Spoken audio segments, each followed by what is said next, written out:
Back students, let's move ahead and welcome to all of you. We have studied all the nutrition processes. फिर हमने respiration देखा, अब उसमें हम external respiration देखेंगे. Exchange of gases मैंने रिलीज़ किया था. respiration में हमने देखा कि CO2 रिलीज़ होता है और वही प्लांट्स यूज़ कर लेते हैं डे टाइप पे इस चीज़ में, फोटोसिंथेसिस में, क्योंकि फोटोसिंथेसिस के लिए CO2 चाहिए होता है, उससे ग्लूकोज बनता है और फोटोसिंथेसिस खुद O2 रिलीज़ करता है जो कि हम लोग सांस लेने में, प्लांट्स में सांस लेने में यूज़ करते हैं. सिंगल सेल्ड ऑर्गेनिजम्स जो होते हैं उनकी बॉडी सरफेस से ही गैस का एक्सचेंज होता है, जैसे अमीबा वगैरह है, पैरामीशियम है, इसी से वो ले लेते हैं अंदर और फिर रिलीज़ भी कर देते हैं.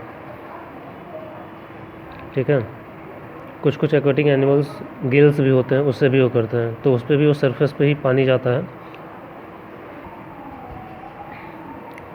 देखो, तो एक्वाटिक मतलब जो पानी में रहते हैं, टेरेस्ट्रियल मीन्स ज़मीन पे जो रहते हैं, सबके अलग अलग ऑर्गन्स डेवलप होते हैं. अब एक्वाटिक ऑर्गेनिजम्स जो होते हैं जो पानी के अंदर रहते हैं, क्या वो हवा से ऑक्सीजन ले सकते हैं हमारी तरह? नहीं. तो पानी क्या होता है? H2O होता है, उसके साथ प्लस इसमें कुछ ऑक्सीजन भी डिज़ोल्व होता है, तो उसी डिज़ोल्व ऑक्सीजन से ही ये अपना काम चलाते हैं. ठीक है. और इनके अंदर ब्रीदिंग का जो रेट होता है वो फास्टर होता है. जैसे हम लोग बोलते हैं ना कि जो सांस लेते हैं, ऑक्सीजन लेते हैं, CO2 छोड़ते हैं, वो सांस लेना, वो ब्रीदिंग, तो वो ब्रीदिंग का रेट इनमें फास्टर होता है कंपेयर टू हमारे. क्यों? क्योंकि ये एटमॉस्फेयर से नहीं लेते हैं, वाटर से लेते हैं, और वाटर में ऑक्सीजन कम होता है और उसमें बहुत ज़्यादा ऑक्सीजन डिज़ोल्व नहीं होगा ना. ठीक है. फिशेस हुए, एम्फीबियंस हुए, ये सब पानी में रहते हैं, तो उनके अंदर गिल्स होता है. जैसे फिश वगैरह होती है, ठीक है, तो उसके यहाँ पे देखते हो फिश वगैरह, जिसने कभी देखा हो, उसको काटा जाता है तो रेड कलर का होता है, बहुत ही रेड कलर का माउथ में एक स्ट्रक्चर होता है, वही गिल्स होता है. तो सपोज़ करो ये पानी है, तो ये पानी जब उसके ऊपर से पास करता है तो उसी में से ऑक्सीजन को क्या कर लेता है? एब्जॉर्ब कर लेता है अपनी बॉडी में.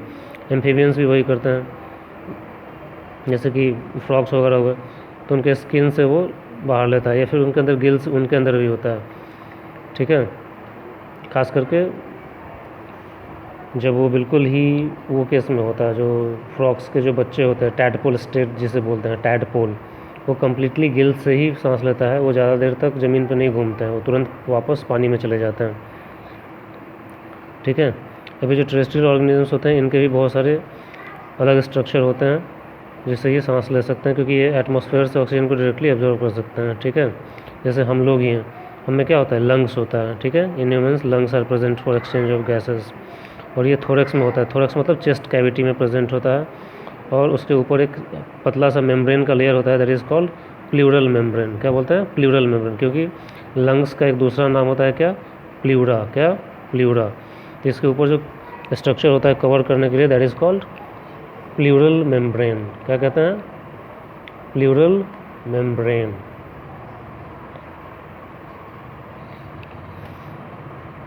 ठीक है.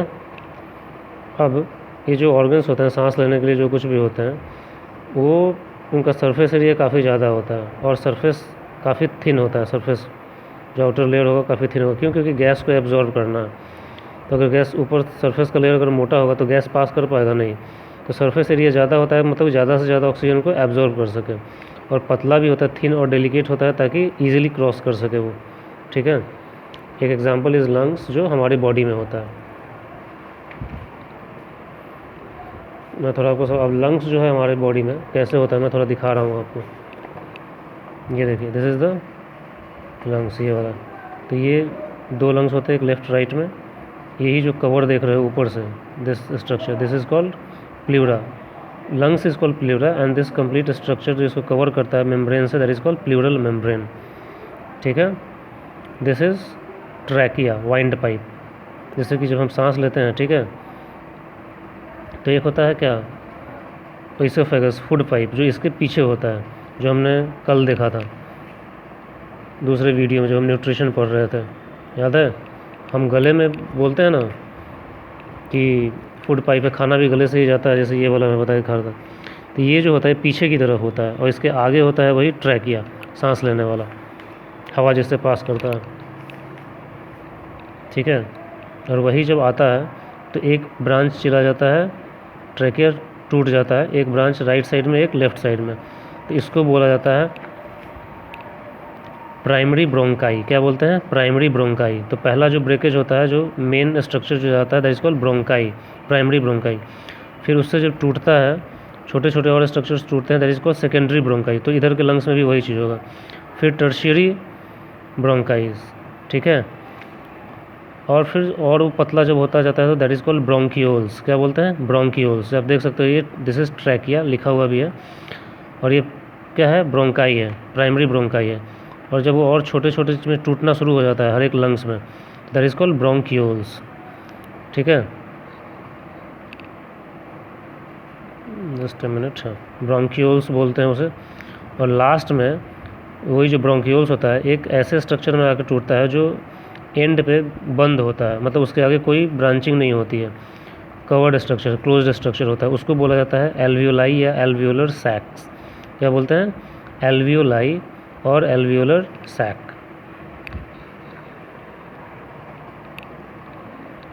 जिसको हम लोग एल्वियोलाई भी बोलते हैं, जो लास्ट होता है लंग में, उसके आगे कोई ब्रेकेज नहीं होता है, वो बलून टाइप का स्ट्रक्चर होता है, ठीक है। इस तरीके से होगा, और इसके ऊपर ही ब्रांचिंग होती है और सारी ब्रांचेज इसमें आके टूटती हैं। दिस इज़ कॉल्ड एल्वियोलाई और एल्वियोलर सैक, थैला लाइक स्ट्रक्चर। देख सकते हो आप यहाँ पे। Just a minute guys, focus focus focus. ये देखो बलून स्ट्रक्चर है, ये छोटे छोटे, तो दैट इज़ एल्वियोलाई और एल्वियोलर सैक। तो this is the structure of lung.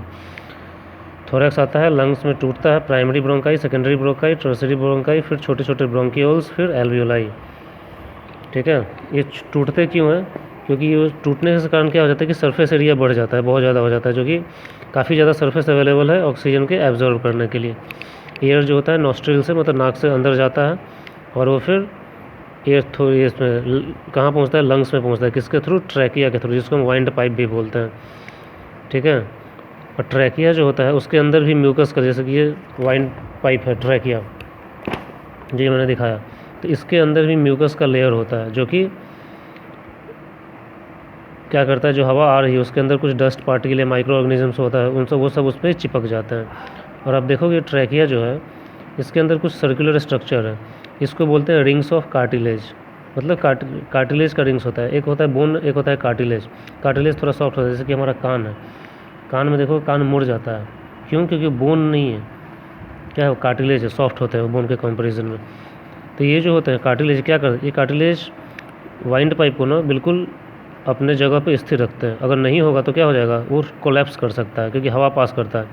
जब हवा नहीं जाएगा तो क्या हो जाएगा? आपस में वो जुड़ जाएंगे, कोलैप्स कर जाएंगे, तो आदमी मर भी सकता है। लेकिन ये रिंग्स ऑफ कार्टिलेज क्या है? इसको एकदम टाइट रखते हैं, अपनी जगह पे एक्सटेंडेड रखते हैं। ये क्वेश्चन आते हैं कि what is the purpose of cartilage rings?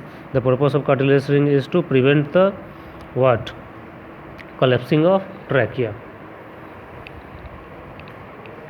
तो लंग्स जो होता है थोड़ा सी कैविटी में होता है, और उसके ऊपर देखते हो हमारे चेस्ट में, देखो आप फील करोगे हड्डी वगैरह है, इसको क्या बोलते हैं? रिब्स बोलते हैं।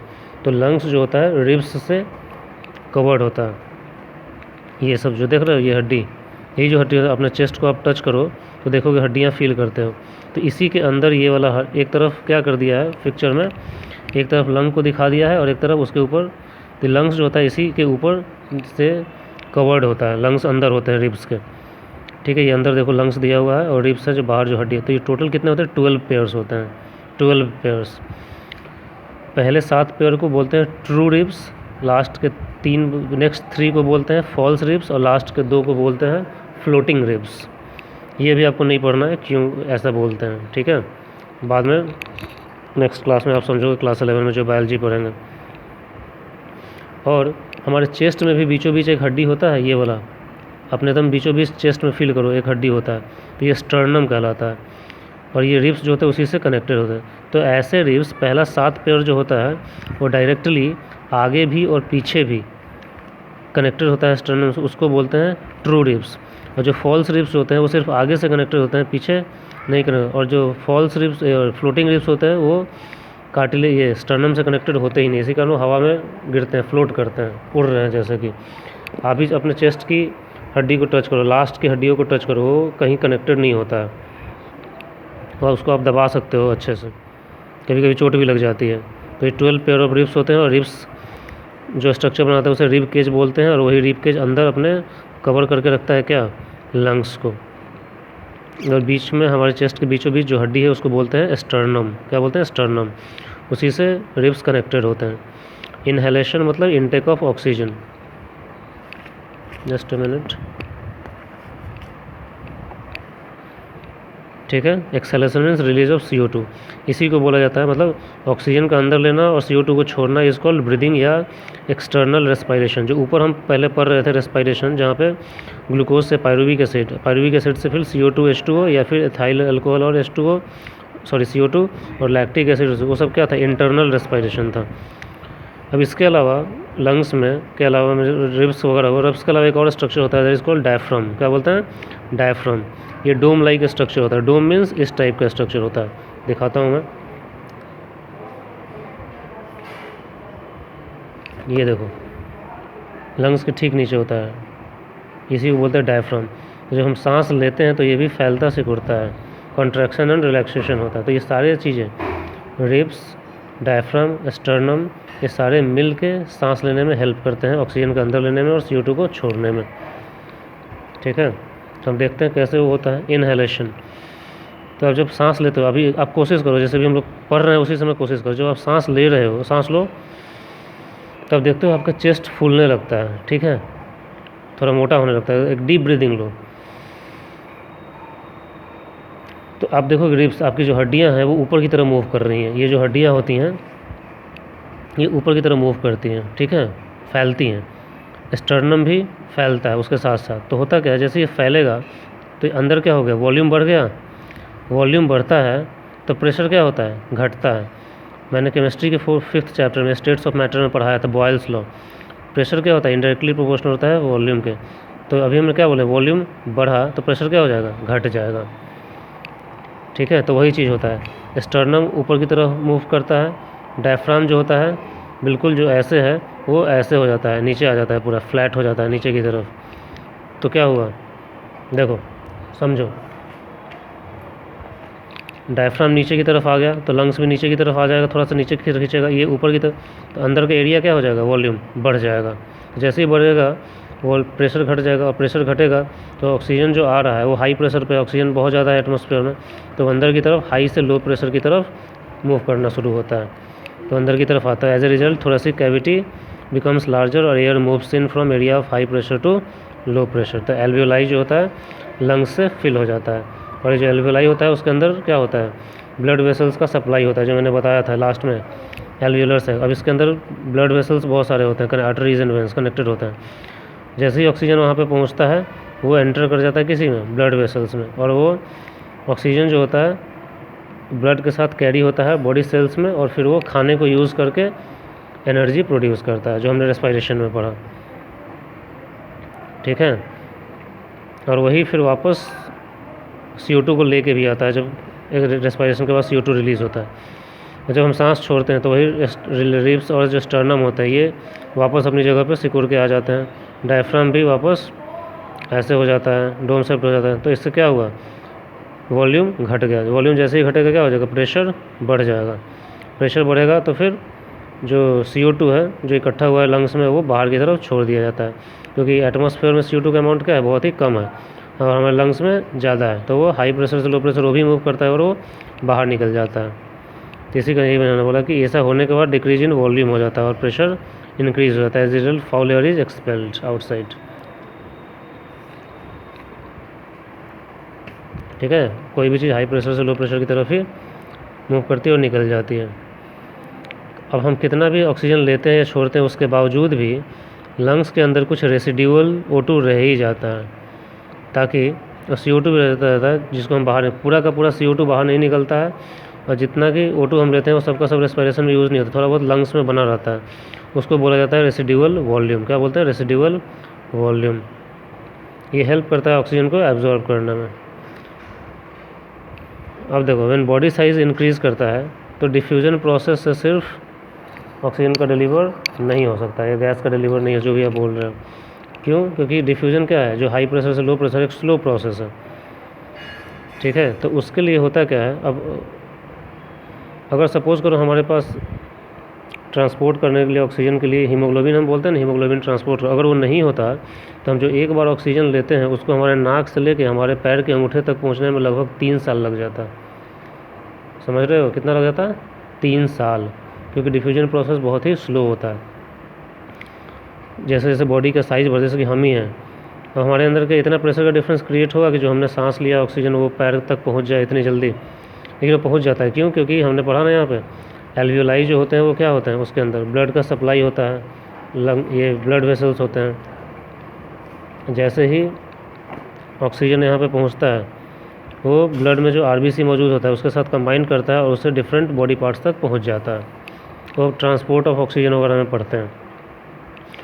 तो उसके लिए क्या रेस्पिरेटरी पिगमेंट्स मौजूद होते हैं हायर ऑर्गेनिजम्स में, क्योंकि डिफ्यूजन जो होता है इनसफिशिएंट होता है to deliver oxygen to body tissues.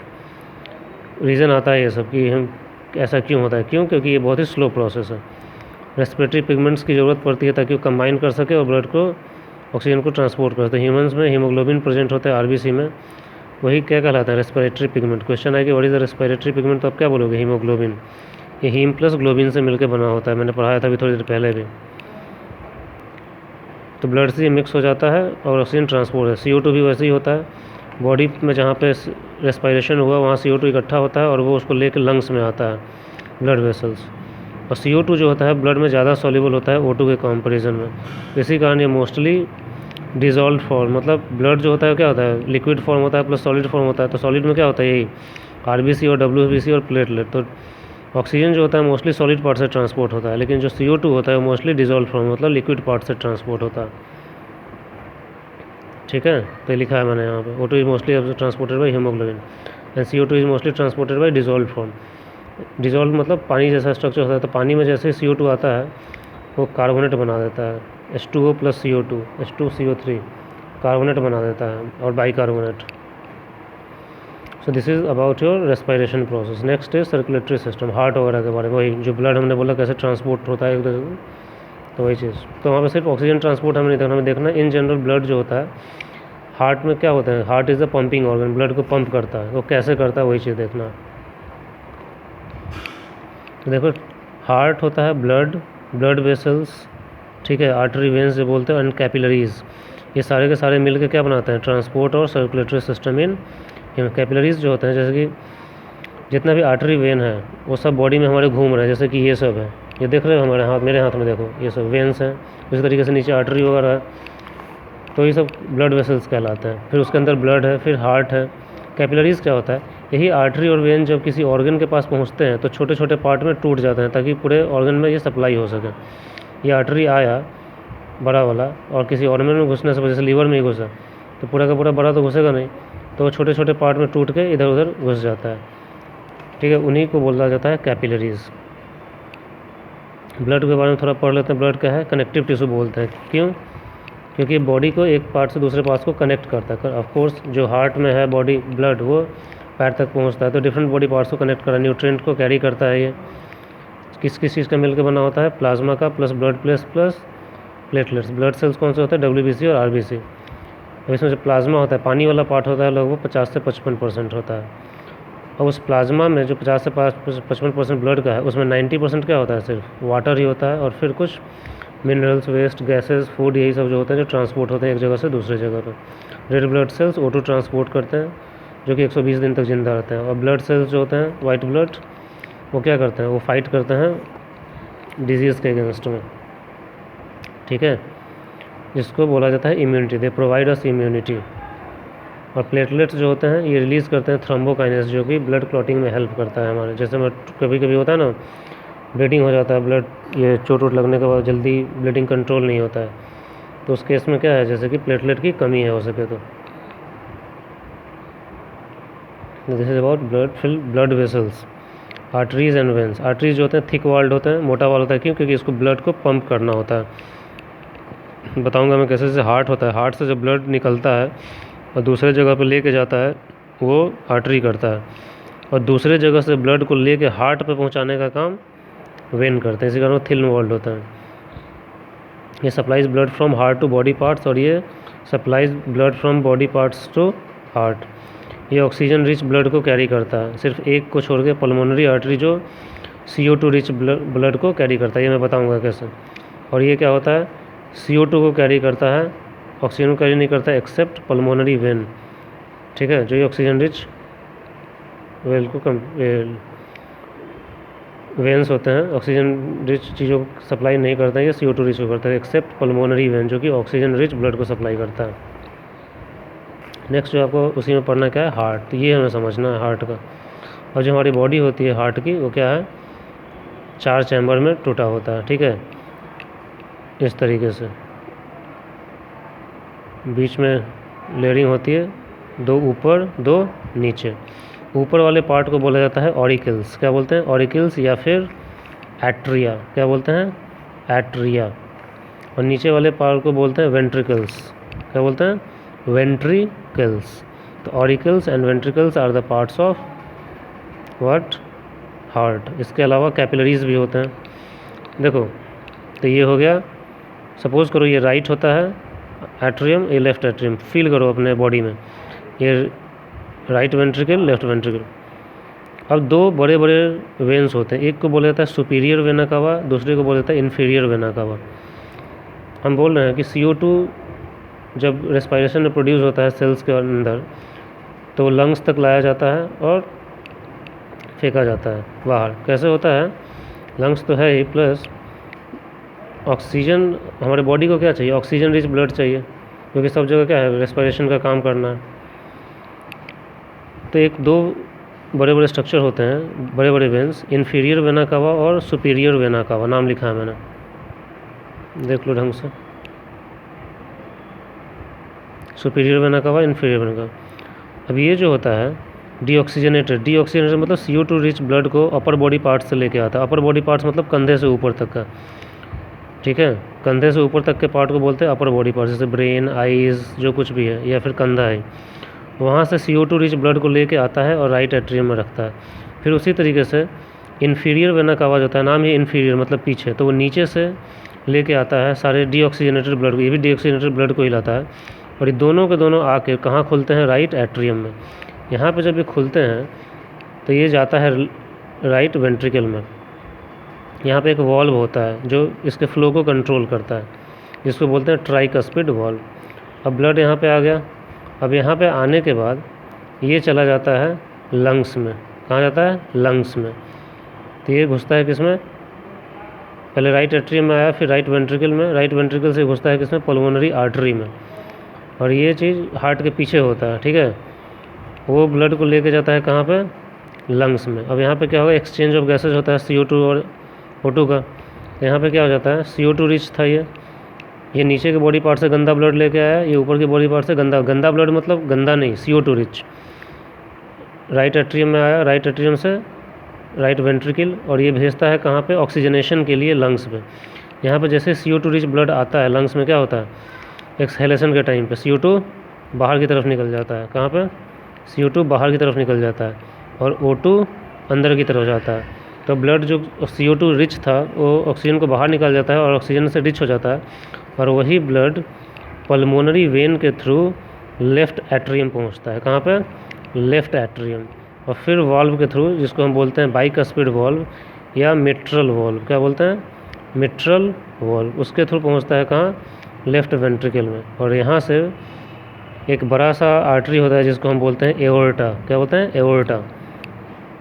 वो ब्लड को सप्लाई करता है फिर डिफरेंट बॉडी पार्ट्स में, ठीक है। So this is the process of circulation, ये ध्यान रखना आप लोग। देखो बहुत सिंपल है, गंदा ब्लड आया मतलब गंदा मतलब CO2 रिच, नीचे से भी ऊपर से भी बॉडी पार्ट से, खुला कहाँ पे, राइट एट्रियम में। राइट एट्रियम में ट्राइकस्पिड वाल्व को क्रॉस करके चला गया कहाँ पे, राइट वेंट्रिकल में। राइट वेंट्रिकल जो होता है फिर ब्लड को पंप करता है और भेजता है कहाँ, लंग्स में, CO2 बाहर निकालने के लिए, O2 मिक्स करने के लिए, ऑक्सीजनेशन के लिए। अब ऑक्सीजन रिच ब्लड जो होता है पल्मोनरी वेन में आता है और वहाँ से पहुँचता है कहाँ है, लेफ़्ट एट्रियम में। और लेफ़्ट एट्रियम में आने के बाद फिर ये जाता है लेफ़्ट वेंट्रिकल में, जो कि ब्लड को पंप करता है एओर्टा में, और उसी का काम क्या है, डिफरेंट बॉडी पार्ट्स तक ब्लड को पहुंचाना। ये सिर्फ और सिर्फ एओर्टा का काम, ये बाद में धीरे धीरे छोटे छोटे स्ट्रक्चर में टूटना शुरू कर जाता है। So let me close this video and the next video will move ahead in the transportation. Thank you.